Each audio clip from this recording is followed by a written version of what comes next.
Ladies and gentlemen, I have something very special for you today. A few weeks ago, I spent a very nice hour here in this studio together with Alberto Sanna. You know who Alberto Sanna is, and in case you don't know who Alberto Sanna is, here you see a picture of him. He is the performer, the pianist who played the Chopin releases, the 5 CDs that we are releasing now on Kickstarter. Chopin's you've never heard before, 5 CDs with the ballades, with the scherzi, with the etudes, and with the preludes for you on a Kickstarter that is running right now.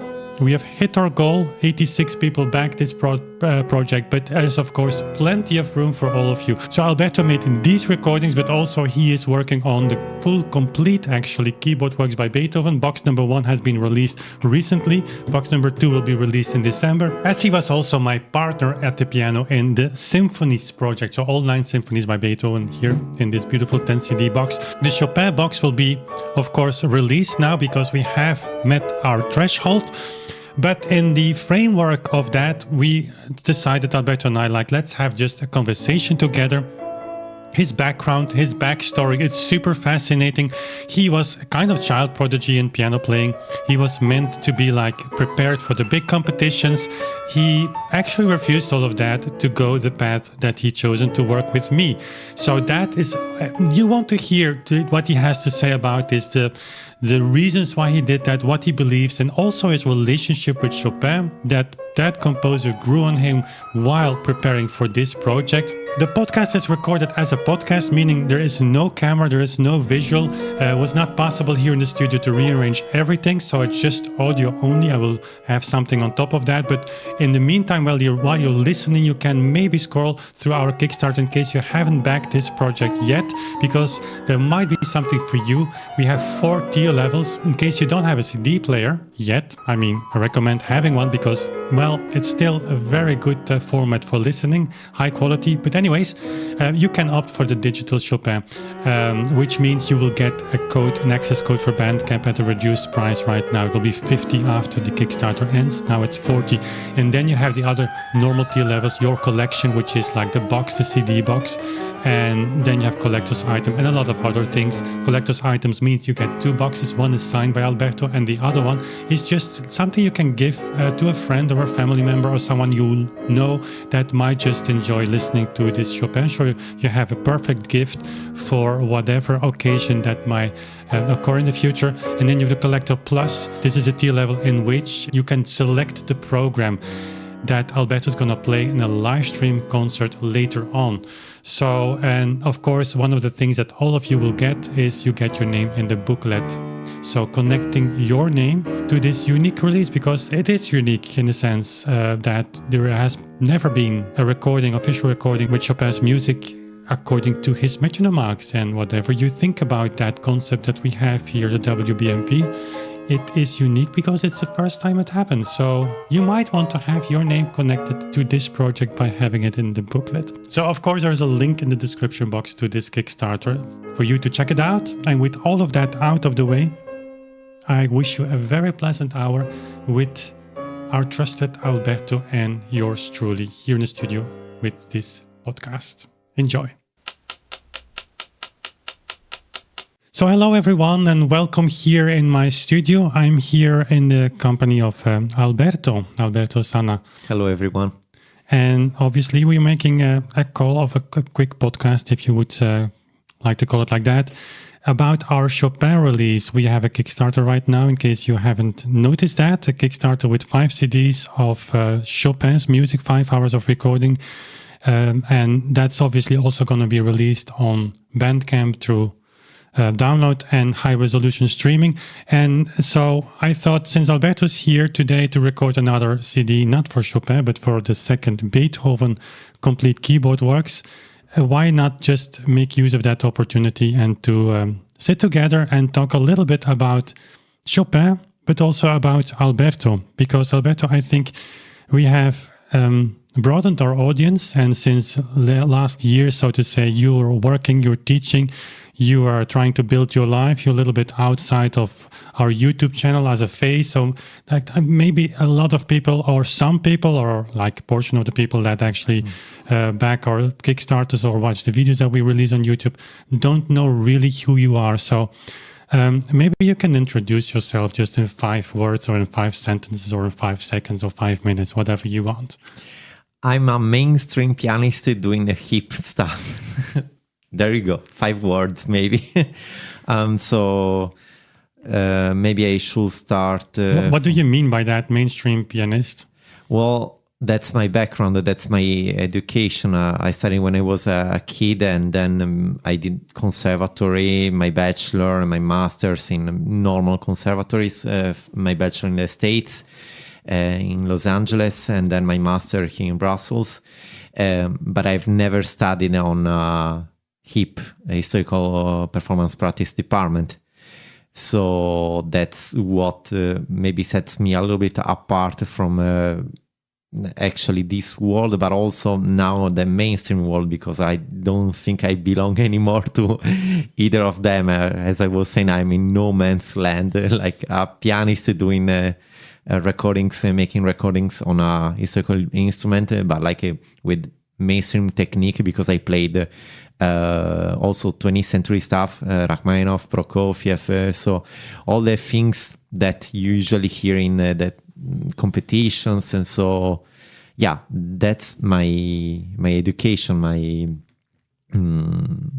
my being a pianist. That's interesting. I mean, only that answer could lead to another podcast and another topic. I mean, you talking about technique, about mainstream, the difference between mainstream and then historically informed performance practice. I've always wondered, like, what's the real difference there?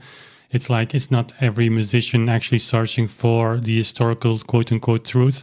But apart from that, I remember when you came for the first time actually, we have always a debate if you wanted to play the Hammerklavier Sonata, but I have that in my mind. I think that was the question. But anyways, I thought, like, let's not give that guy the Fritz piano, the one that you record on right now and that we did the symphonies on, because he will destroy that in like maybe with his left hand only.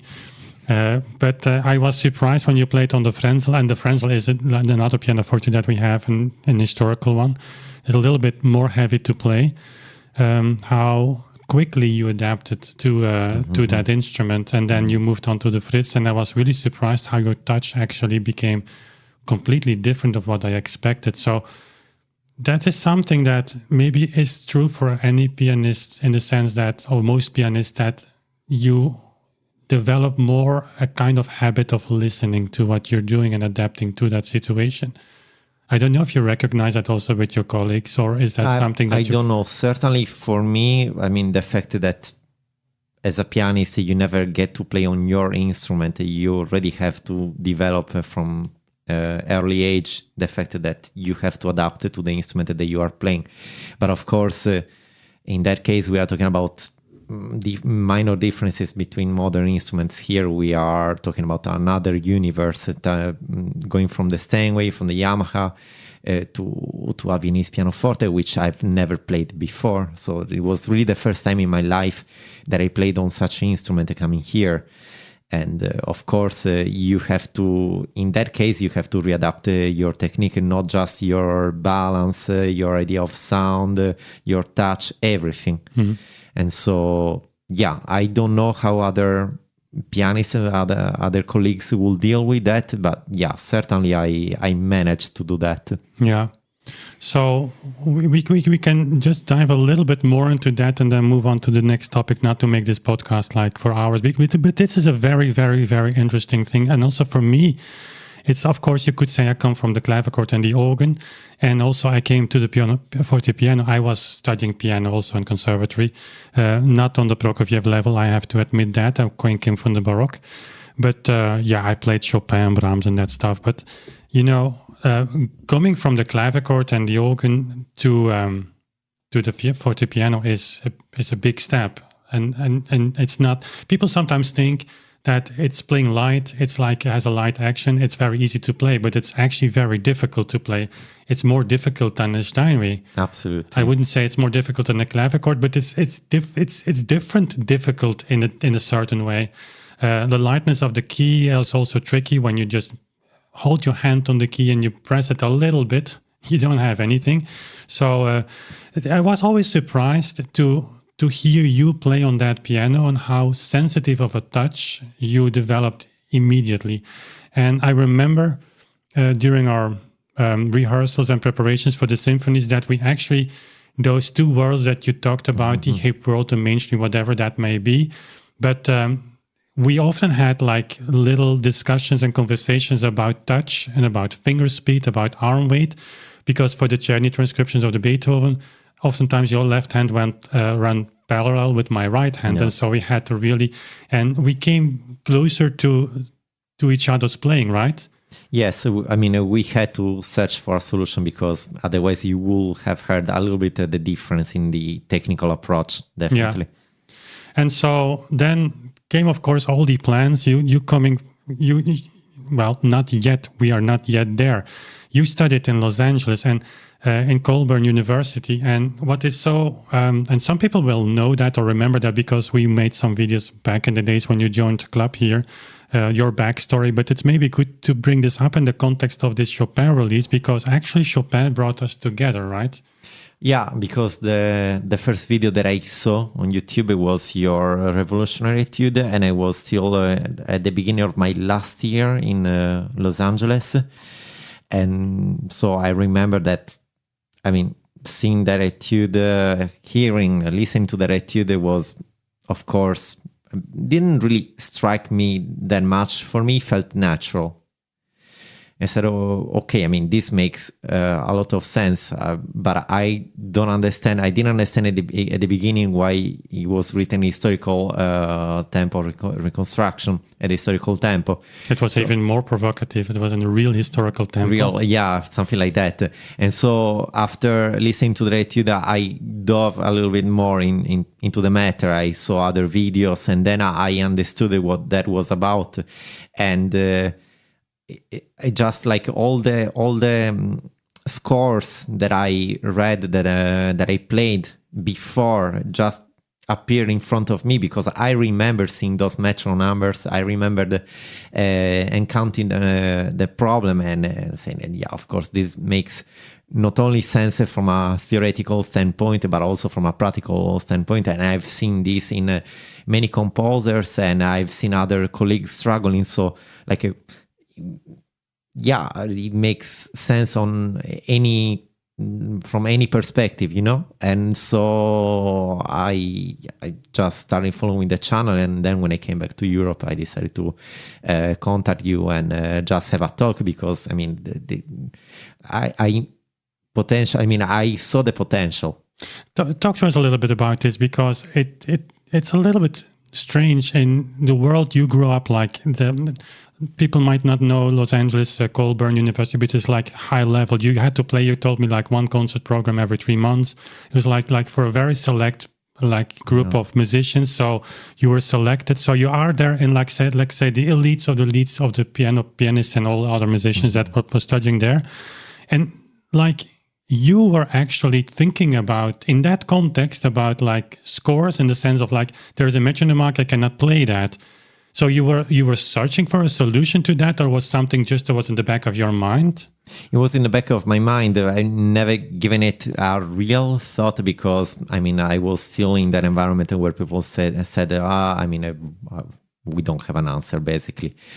But at the same time, I was always one of those saying that predicating for slower tempi, because you just hear the music better. I mean, you understand the music better.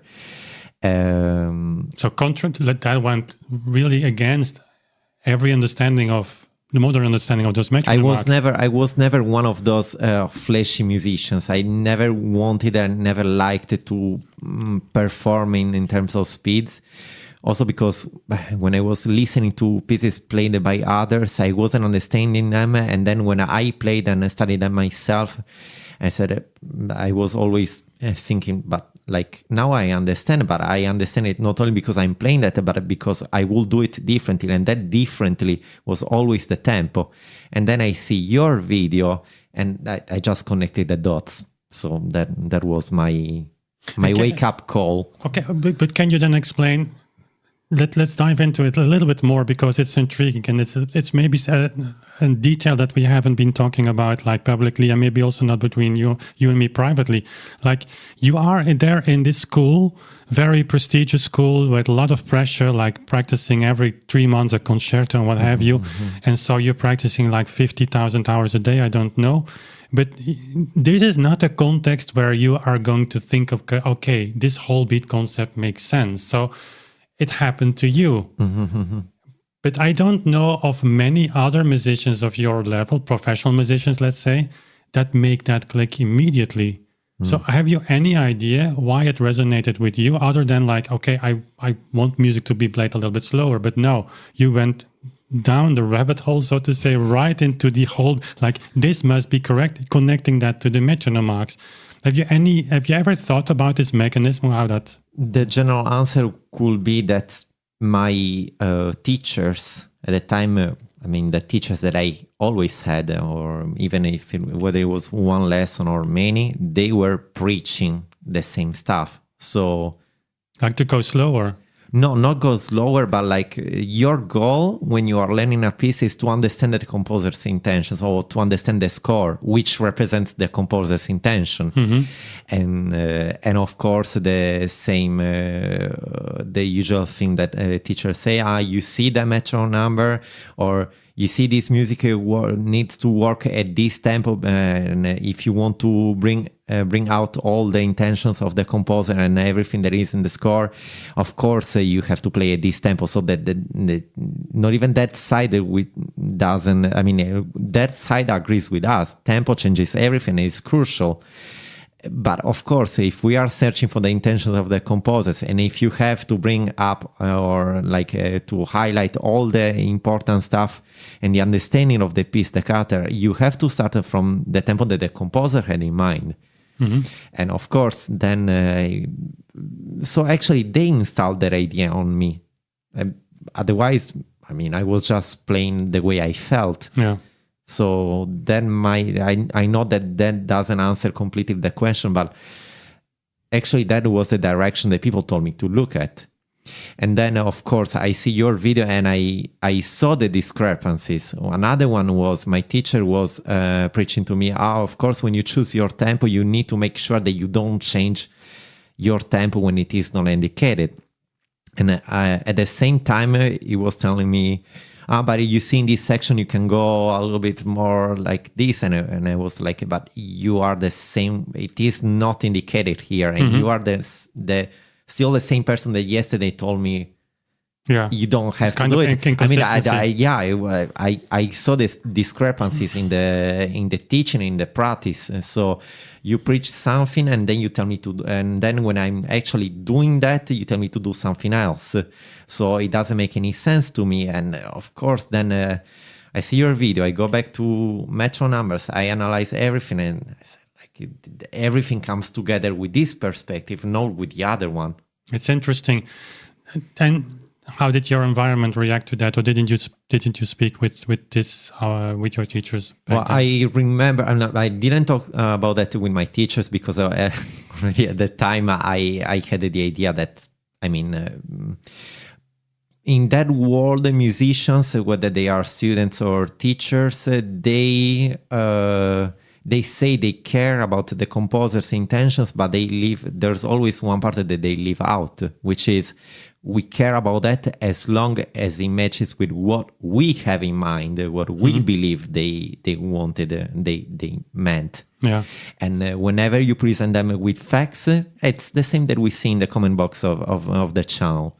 They say, but they will be fine, or you don't have to be so dogmatic. So in the moment you accepted to play on the same ground field and say, okay, but then if we have to deal with this if we really want to do this, and then they say, no, it's not important, you don't have to be dogmatic, you can play, just share your emotions, your feeling.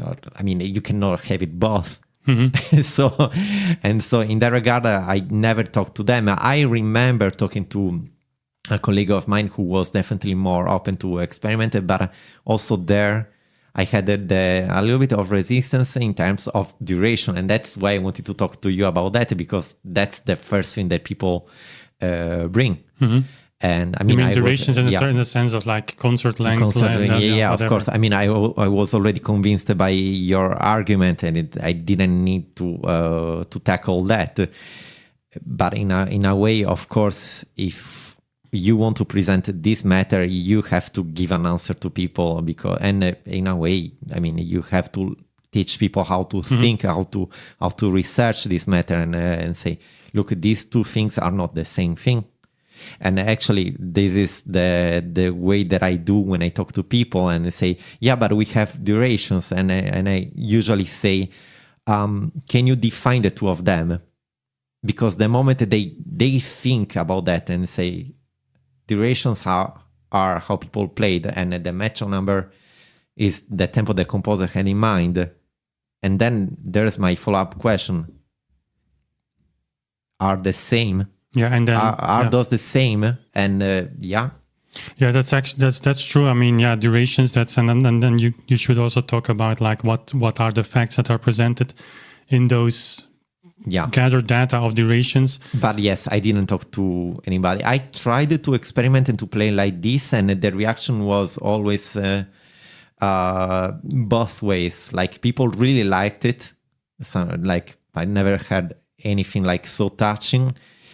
But at the same time, but you are not supposed to do like this. So, I remember you sharing a story about playing a Schubert sonata that you really wanted to play much slower, and maybe even before you got into all of this, and that your teacher said like privately, yeah, that's really beautiful, but we're not going to play that in public like that. And then you provocatively on the concert did it anyways. And it was the end of your relation with your teacher, right? Basically, yes, of course. So just you taking the action to go on stage and play one Schubert sonata a little bit slower than generally is done was enough to... It's the hypocrisy of this world, and they always say, we are all here together to also explore the personality of the student and develop you as a performer, as long as you do, of course, everything that I tell you. And if you do something different, of course, which I can understand in a certain way. You're going to a school to study with a professor, with a teacher, and then I was of your same advice, but then I started teaching myself, and now I don't understand it anymore, because my students, when they do something else, I don't have a problem with that, as long as they do it well. So what's the problem? If they are all different, for me, it's a plus. It's not... Yeah, and just to reconnect with what you said before, like pointing to the score as like the Bible, which actually makes sense. As a professional musician, your job is like to make the composer's composition play more or less accordingly to what he had in mind. And if you point to that score and then you come on as a student and you say, but this and this and this and this is in conflict with the score if I play it in this tempo, then that teacher should have an answer to that. And then, of course, I can totally see that. So let's move on. Maybe this is a very interesting topic, and also something that's puzzling me a lot. Why there are not many more Albertos, and maybe there are more Albertos, but you also need to have some courage and some uncompromising attitude towards life and say, like, I'm not here on this planet to just go along with something that I see so many problems. I'm following my instinct and I'm going that direction. It's not given to everyone. I mean, we all have to build a career, and that's the fear of the telephone who's not ringing anymore, and I think it's more than that, because I have many people who around me who know what I'm doing, musicians, and they totally understand the logic and they really like it. But at the same time, I don't see them even like I don't see even the slightest, tiniest amount of curiosity in trying. For example, my flatmate, he's a pianist.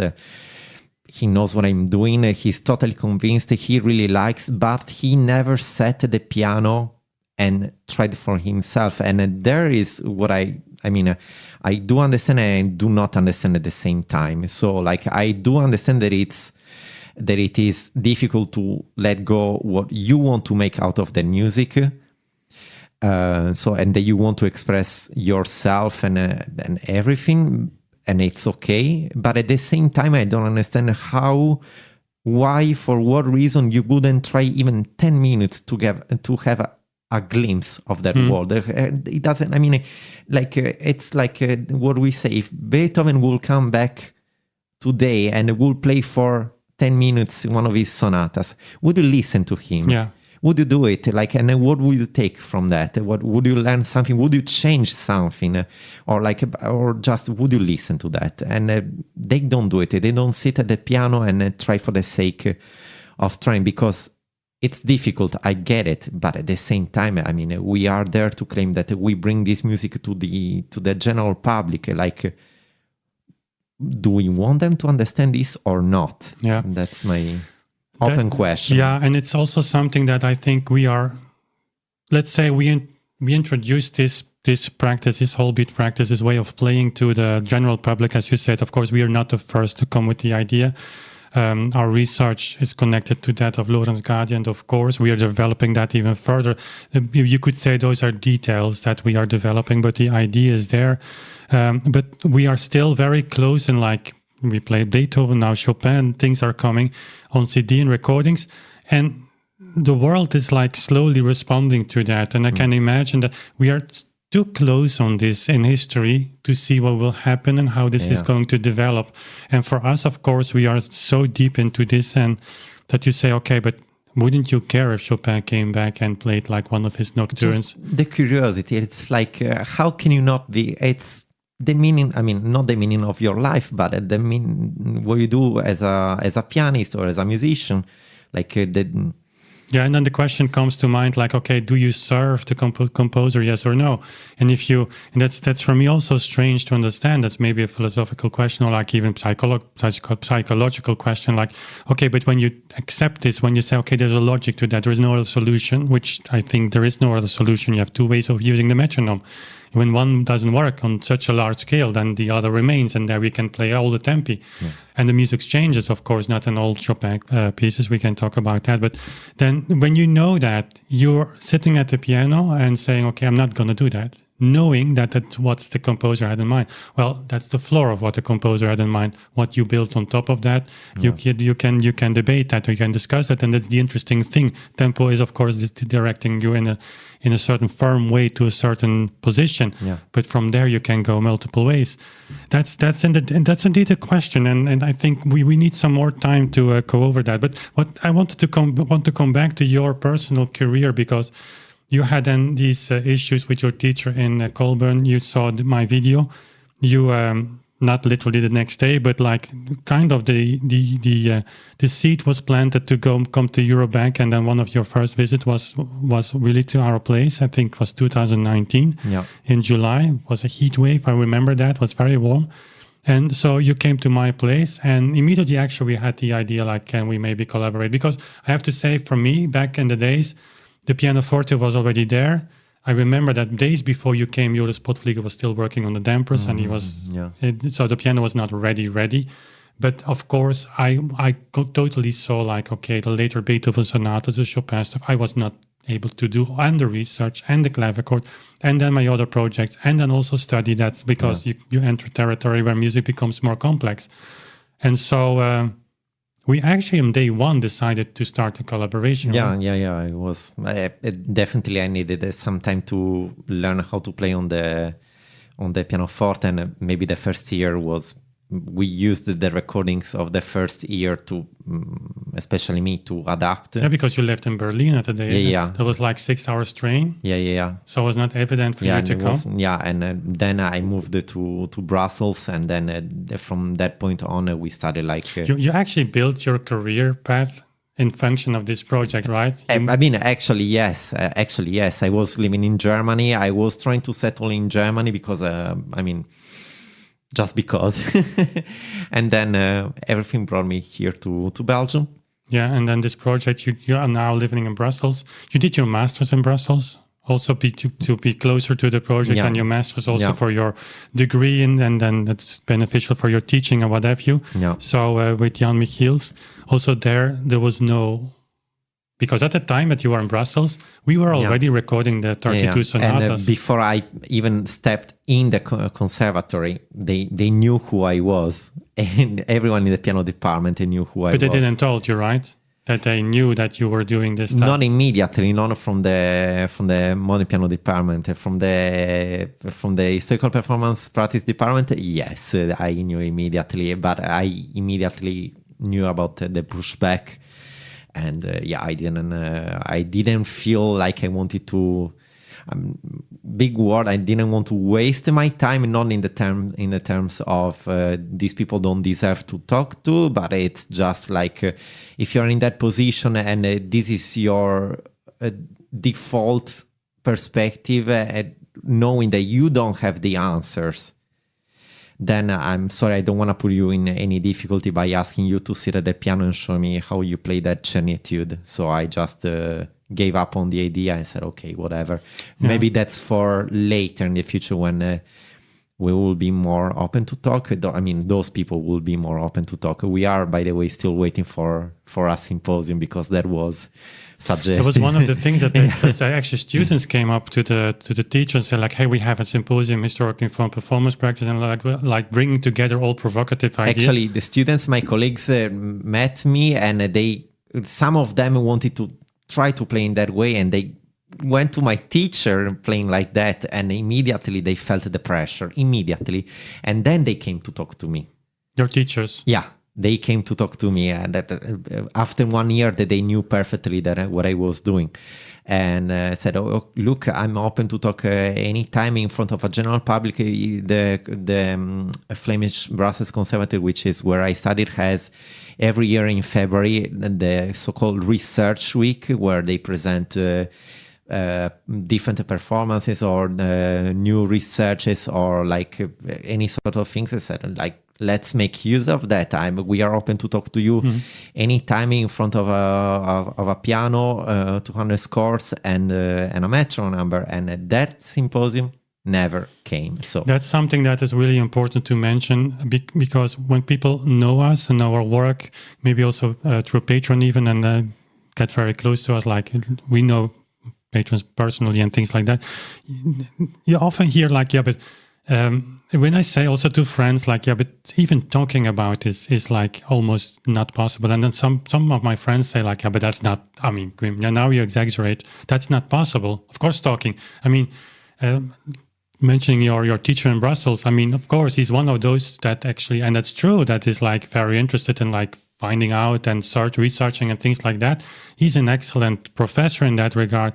But yet, we actually said like, have a coffee with him, and there was no possibility even to talk. So there is an exclusion towards this. And this is something that really bothers me, because at that level, I mean, we are paying government money for these institutes, especially historically informed performance practice, to really dive into the matter and search for it. And if everything that we do is such bullshit and nonsense, well, put us on. There's no better way than to put us on stage for 500 people and let us make fools of ourselves. Yeah, of course. Just do it, and we will be happily doing that. But of course, that's what gives me strength also internally for like continuing this project, right? And the book, and just is like, they don't do that because they know we're right.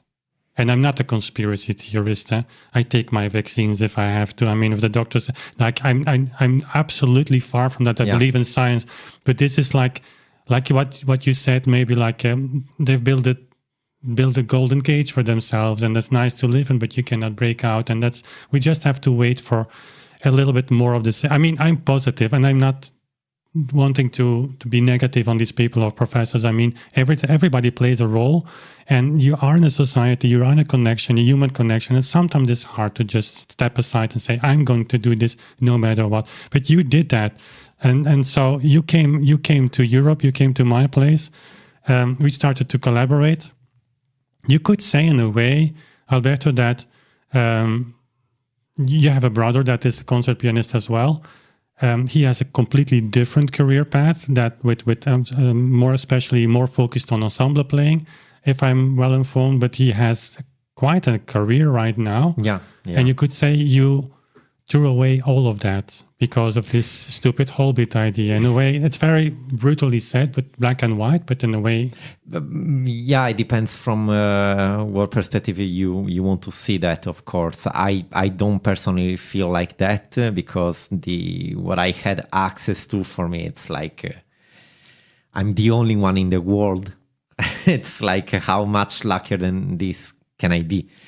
But yes, of course, if you think about what I've done in my past years and the fact that my studies aim to that, to concerts and of course in to like now the Queen Elizabeth competition, you should have been there. And actually in Brussels they wanted you to prepare for that. Yeah, of course, and I'm not doing that. Of course, one will say like, are you throwing out, are you trashing everything that you have done in your life? And if I just can interrupt you, and for the people listening right now, I mean, you could say like, yeah, Albertus, I have Colburn, I don't know, like at what level. I remember your exam, your master's exam was, I don't know what, I remember what you played, but was for me a lot difficult stuff. But I remember coming to Brussels to support you, meeting you in your apartment. Yeah. Your exam was like around 2:00 or something like that. And you as an Italian, your breakfast is just a strong coffee in the morning. And then you were just sitting in your apartment, like very close to the conservatory. And I said like, you don't want to practice? And no, it's going to be fine. And thought like, what? It's an hour program in a concert hall, right? And then I was asking like, you don't want any lunch? No, I'm fine. I will lunch after the concert. I thought like, what? And then we went to the conservatory. And I remember like for the people not living in Belgium, we have such a strange country. Like we have French-speaking people, Dutch-speaking people. So in that conservatory, we did the concert hall is shared by the two communities, and you have two Steinways. And I remember that you played on the Flemish Steinway, and there was the piano tuner from the French department that came to tune the French Steinway. Yeah, of course. And you had to sacrifice your preparation, so you just played like cold on that piano for your exam. Yeah, like a concert program in my eyes. Like you had your degree with like a high what is honors, or how you say. Yeah, and so I'm just saying this, like throwing away your career. This is the level that we're talking about. Not everybody can do that. And you didn't play like the Inventions of Bach. You played like It was a Brahms sonata. So yeah. Completely from memory, by the way. Completely from memory. One of the last times you did that. Also, the last time that I played by heart. Yeah. The last time. So, yeah. I mean, I'm able to do that. Of course, it's just, the question is, of course, whether if I want to do that. And is that like okay? So. Is the problem there, or the challenge, or like you choose this career path like firmly for the reason that you could not live with yourself doing something else but that what you believe in? Yeah, but also, I mean, the emotional experience that you have playing this music in this way, it's like it's not even comparable. There is a reward to that. There is a reward. It's 10,000 times better. I mean, like not even questioning that. So for me, it was a no-brainer. Why wouldn't you do that? So you enjoy, it's not only because, let's face it, like when you play a Chopin etude, for you, it's not the hardest thing in the world to do in this tempo, right? It's not an easy piece for you. In terms of, if we talk about pure mechanical speed, of course not. All the pieces played in a whole beat, they are not anymore. I mean, not anymore. I mean, there are still certain parts if you want to apply all the principles of tempo, of course.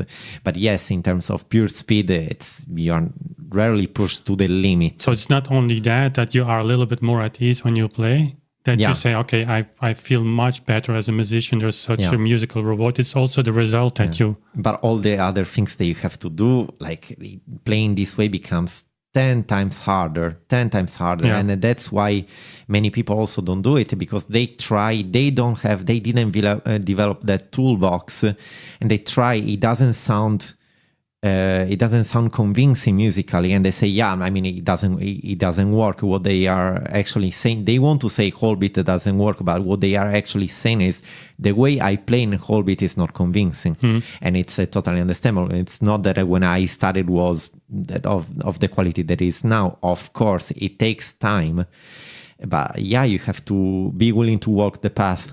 of course. Yeah, that's true for the listener as well sometimes, but that's an all other story. But it's important also for us, for you and for me. Like there are pieces also for the symphonies. I got like a very beautiful testimonial recently from someone who said like, yeah, the majority is like gold, but there are some slow movements that I really don't get my head around. And so you give advice to these people, and first like, okay, just be aware that the two guys who were playing the symphonies were not totally out of their minds. So we enjoyed that music. If you know that, that might just put you over that little threshold, like, okay, let's give it a chance. It's always that. I just wanted to say, Alberto, the reward is there for you as a player, was for us also during the symphonies recording, but there's also like to convince the listeners, there is like the problem of speed. I remember there is a beautiful quote that will be in the book. I think it was 1843 or something, was given by, I think Hölzel was then the Kapellmeister of the St. Stephan's Dome in Vienna. So not Mr. Nobody. He was complaining like church music, and church music was like religious music, like cantatas and things like that, or church music written by Haydn, Mozart, whatever. Bach was played too fast also back then. So that the difficulty is like when you go back, you need 2 listens, because the first listens feels a little bit awkward. Of course. You feel as if the music is standing still, so we have to find that as well. But other than that, let's move on. You came there into my studio, so to say, with all these instruments and the recording equipment. Everything was actually set to start. You had no idea what was waiting for you, working with me, right? No, of course. I mean, from YouTube you cannot. For instance, asking you to record the complete keyboard works by Beethoven. Yeah, but that came even later, after a few years. It wasn't even at the beginning of the project. But yeah, we started experimenting a little bit of Schubert, a little bit of Beethoven. That we did the sonatas together, shared in the first year.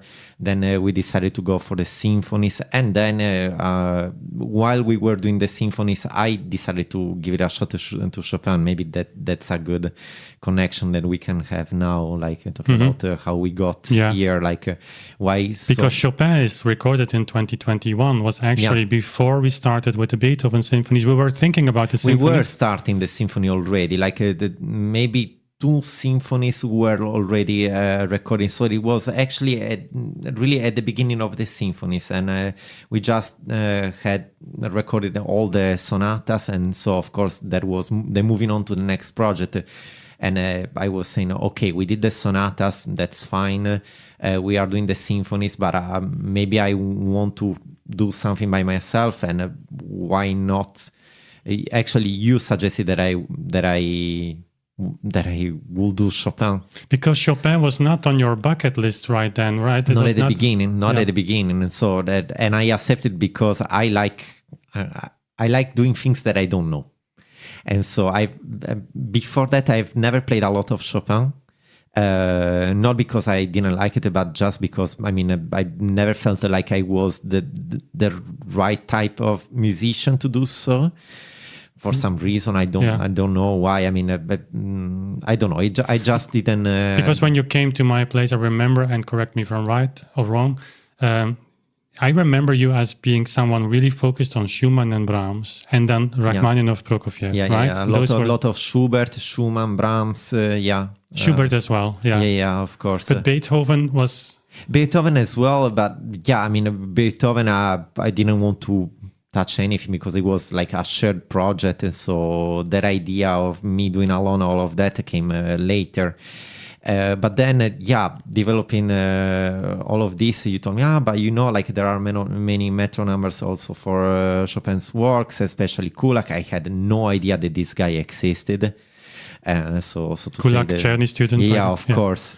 And that opened an entire world, and I just wanted to try, and luckily I've done that, because now the box that is about to be released, there are things that for me are the pinnacle of the piano repertoire, not to mention the preludes, not to mention the fourth ballade. I mean, it's and I've never given a thought to Chopin as a composer as like this quality of composer, which is like a no-brainer. Everyone appreciates him everyone loves him as a composer, but I didn't feel that connected. And now, of course, for me, it's the same, but only from the perspective of Holbeat. Yeah. So that was the entrance door to which that opened Chopin for you.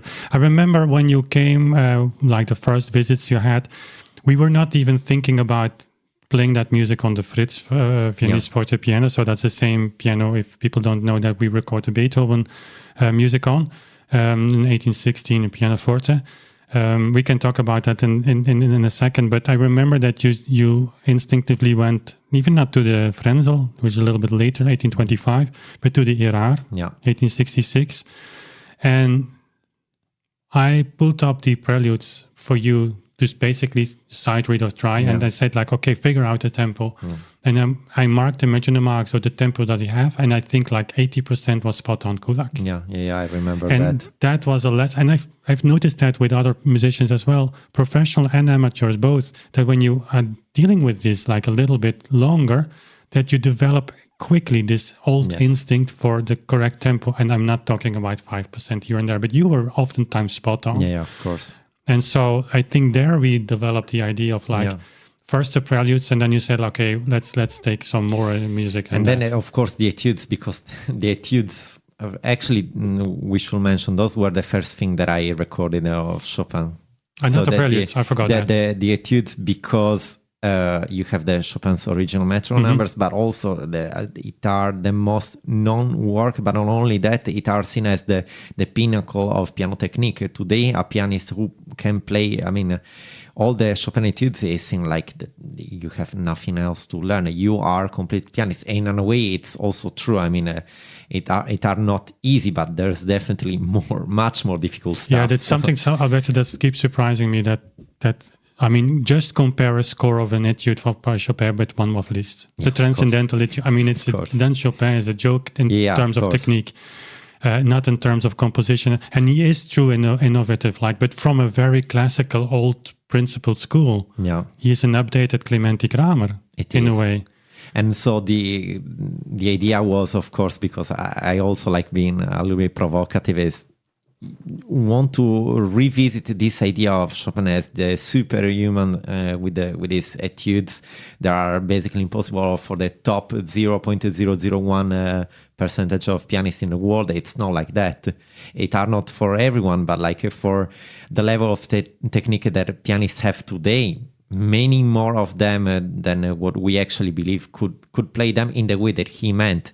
And you revisit also the idea of these etudes as not only like technical pieces, but like musical pieces, which is the most important thing. And by the way, several of these etudes we still play in Holbeat today, and people don't realize. And it are always the slow one. And people say, Holbeat for the slow movements. I cannot imagine. Well, guess what? Nocturnes and etudes and what have you. They are played in whole beat. And then all the others, many of those never are played. Some of them are played in single beat, but that's because the Chopin etudes are not the hardest pieces that were written. But and with the compromise of the pedal, we should mention that. That's something else. I come to that now. Let's just quickly go to the Fritz piano, because slowly that instrument was there for Beethoven. And I remember that you were playing Schumann as well. Yeah. I want to try it at the Fritz.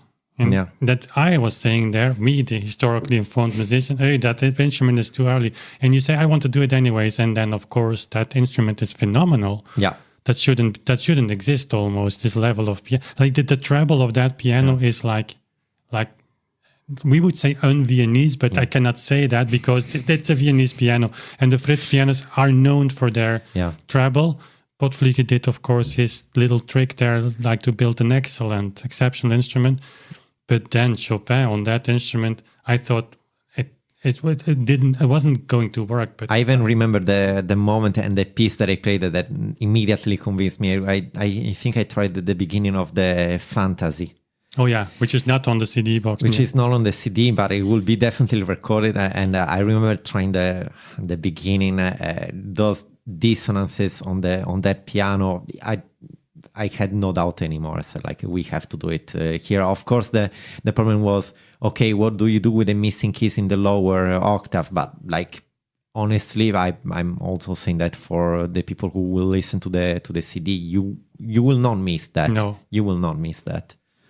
No, that's just a few bass notes, oftentimes in octaves, and then like you can easily tackle that as a you're becoming an organist, because we have to do that all the time, like, Yeah. like just a little bit here and there. So then we decided, okay, we have 3 pianos here.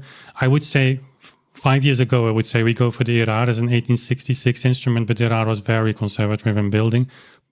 So you could say, okay, we don't have a playable piano, because that would be ideal in that situation.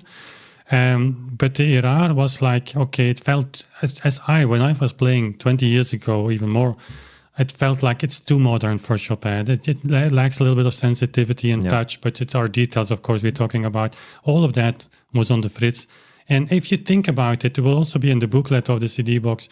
Like, it makes sense. Chopin grew up with these pianos. Even in Vienna, he had like these kind of pianos under his fingers, the Graf pianos, a little bit later, but still the same school. I mean, he started playing piano at 6, so in 1816. Guess what? This piano is also 1816. I mean, probably not the same instrument, or maybe, I don't know, but like saying that he wasn't familiar with that type of instruments is a no-brainer. Yeah, of he course. was, and he played the clavichord. I mean, I made videos on that. There are sources. There's just, we just project everything of our time. That's so common, and it's logic. I mean, it's human. It's humanly it's so easy to explain from what we know and up to a generation that was 200 years ago. But you have to go further and then reconstruct their context from their past. Yeah. So the Fritz was there soon to be. Yeah, I remember you even played Brahms on that thing. And I tried it. There we said like, okay, it's a little too much now. the Erard gives a little bit more this symphonic character to that music, but the instrument. I definitely didn't sound bad. No. Definitely didn't. But yeah. So then you recorded everything in a very short time span. I think in a few weeks, or I don't maybe a few months. I believe. I don't remember precisely, but yeah. I mean, it took 1 year of preparation, because it are 5 CDs of anyways. Like, but I remember this, and this is important for the rest of the project, as also for the symphonies that we recorded.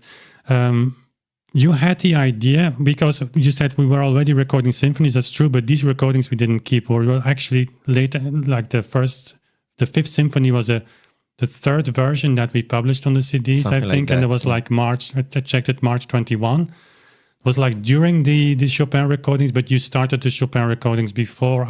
If I remember, the preparation for sure.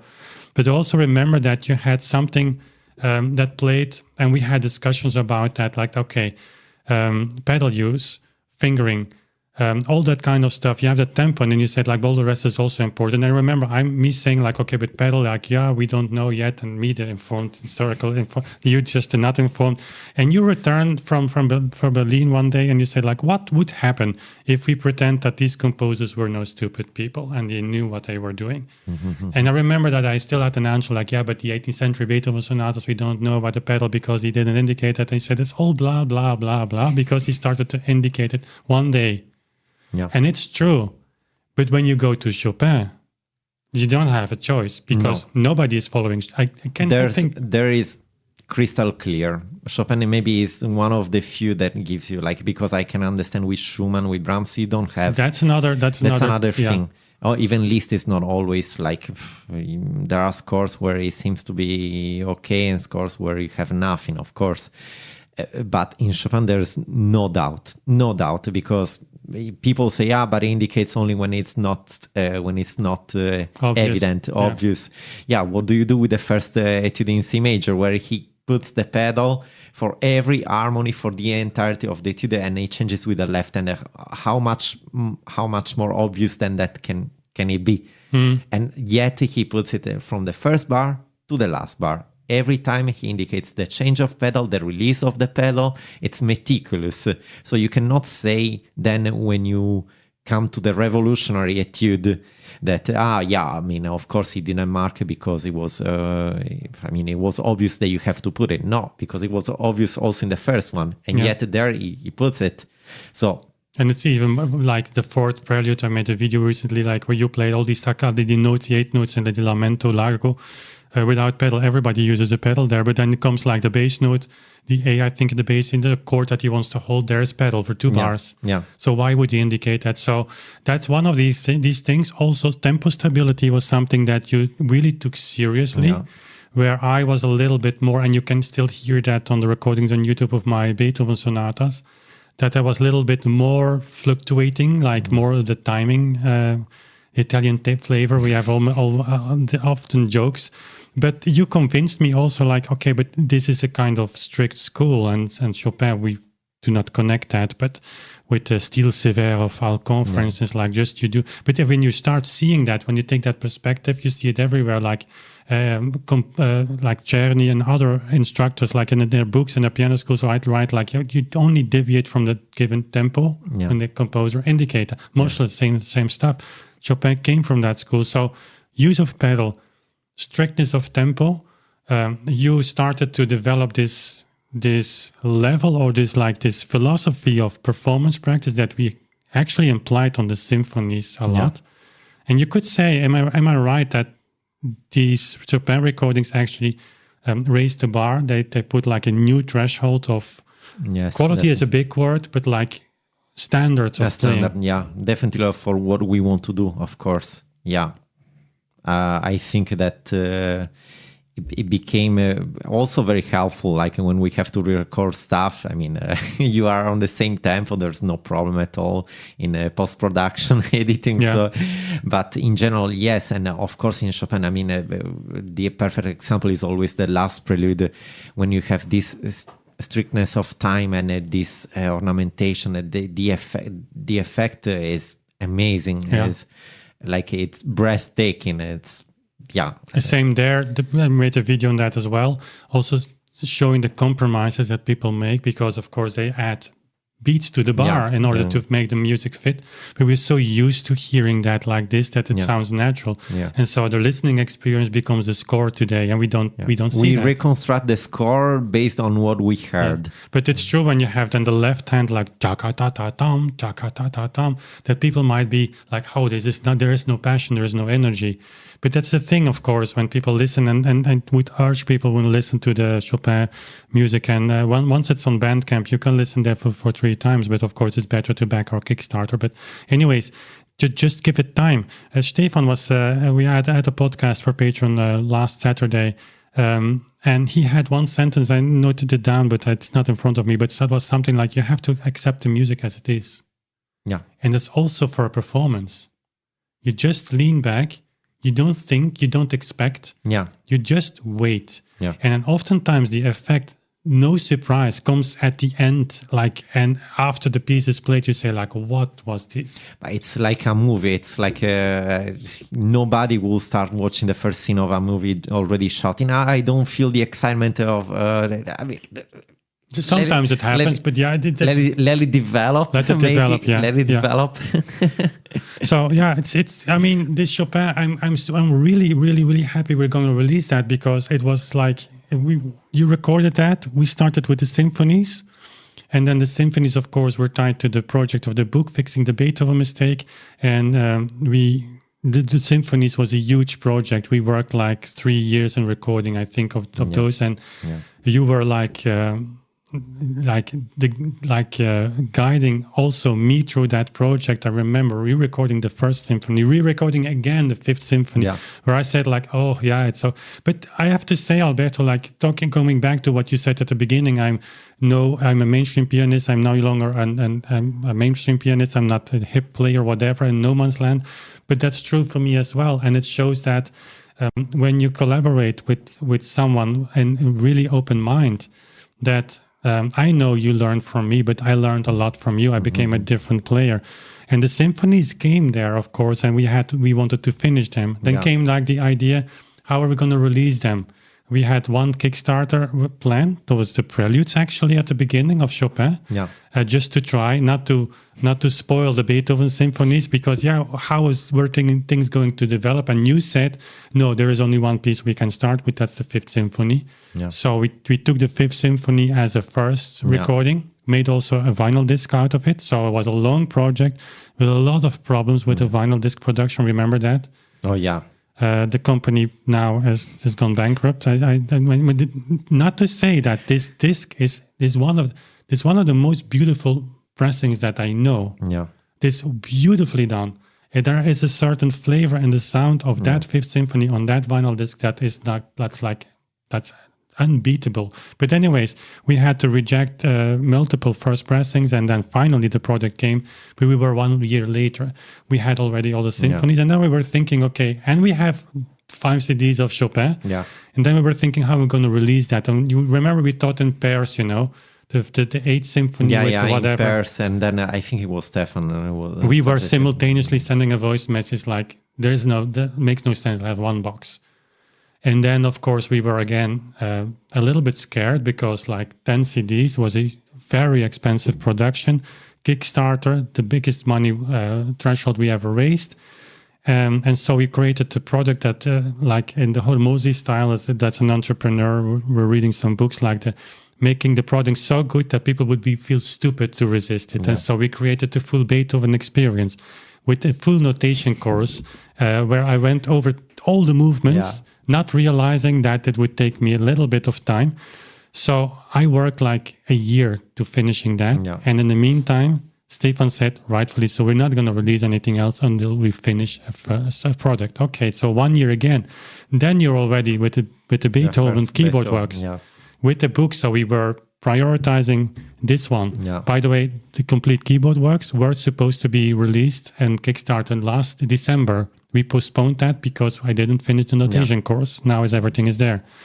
And so then came that. And then I said to Stefan, like, and now what? Stefan, by the way, for those of you who don't follow us on Patreon, is of your age, I think. He's living in Germany, is our project manager, and work with him like 3 years now, 2.5 years. And everything you see produced is because he brings some order in the chaos that was here in our project. Yeah, what do you want? We are just musicians, right? Yeah. Try to be an entrepreneur. But anyways, he said, like, we're not going to overburden our audience and then, like, do a lot of stuff. And I said, no, I'm going to veto everything because I've recorded now the WTC too. Alberto has these Chopin recordings. We need to bring it out. So this year we will have 4 Kickstarters and we will see how it goes. But that's the reason why poor Chopin had to wait. And so many people were begging me to release it. And well, now it will be there. So the preludes we released on Bandcamp to just get some air out of this balloon. Yeah.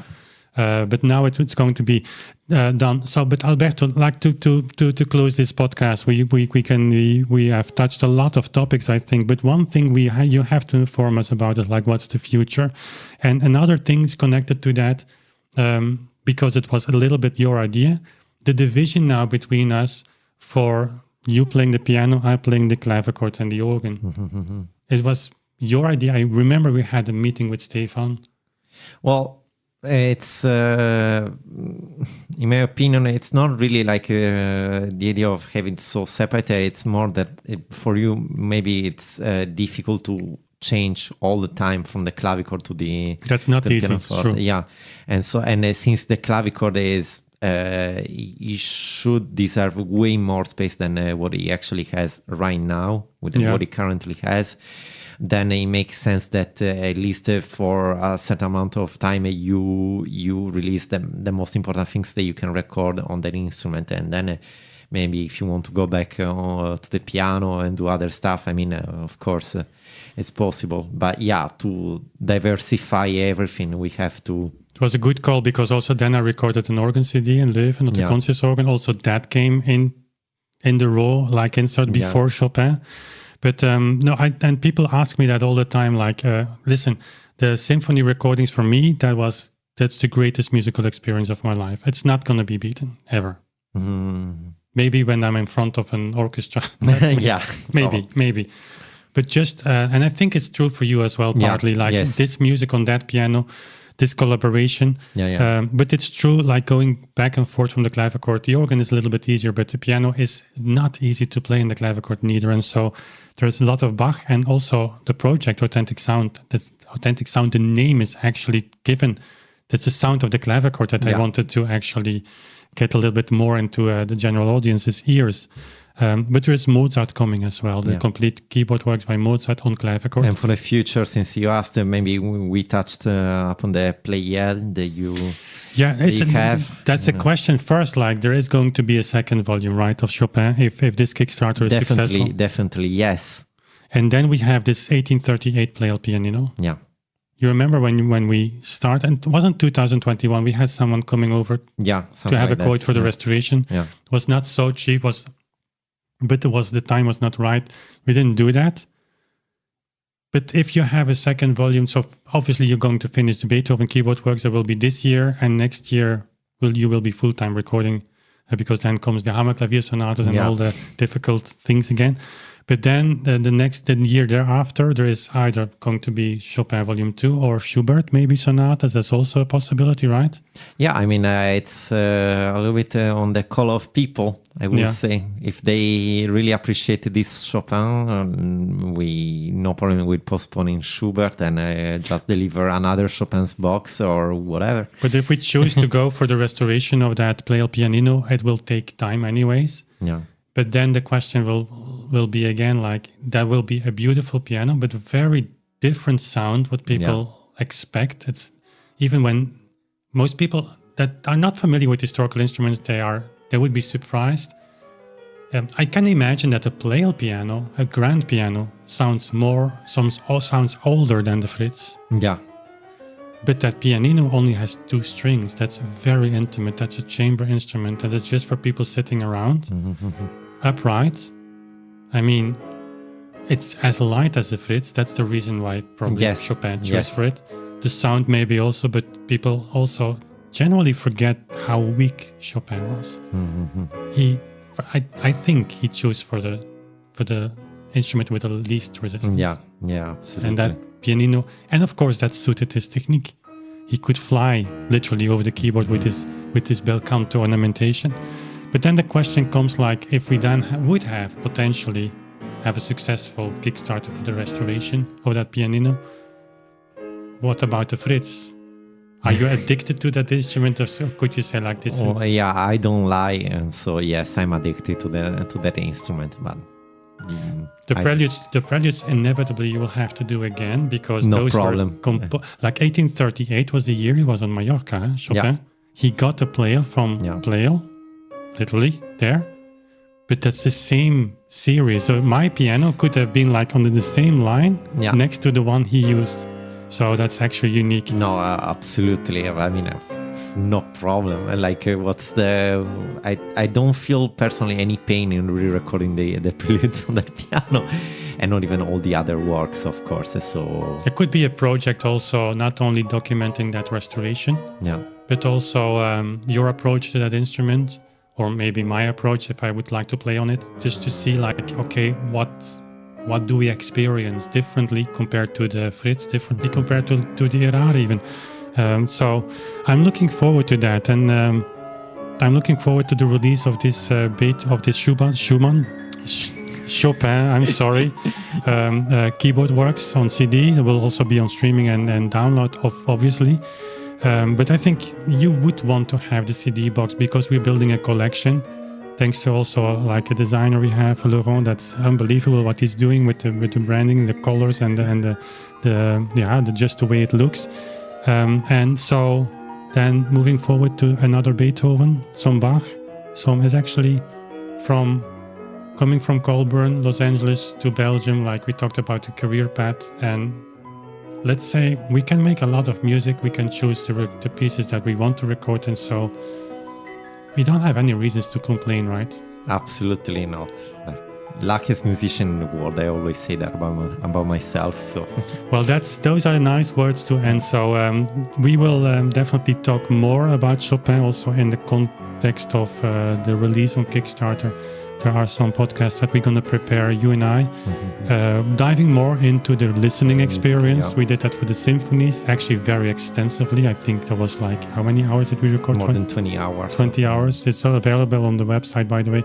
We have some podcasts for the keyboard works, and we will also do that for the Chopin piano works.